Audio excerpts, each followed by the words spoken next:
In this video, we're going to be talking about how to fix an iPhone keypad or dial pad not working during your phone call. So there might be a lot of reasons why you could be facing this problem. So first things first, it could be because of your incoming call display. So try changing that by heading into settings and then heading into apps right here and then looking for phone. So let me just go ahead and look for the phone and tap on that. And finally, inside of here, simply look for dial assist and go ahead and turn that on. And the second way you can go ahead and try fixing it is by trying to force restart your application and your mobile device.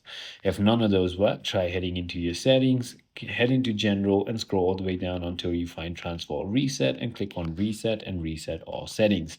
It is as simple as that. I hope this video clarifies everything for you. If you have any more queries, feel free to comment down below and I'll see you on the next one.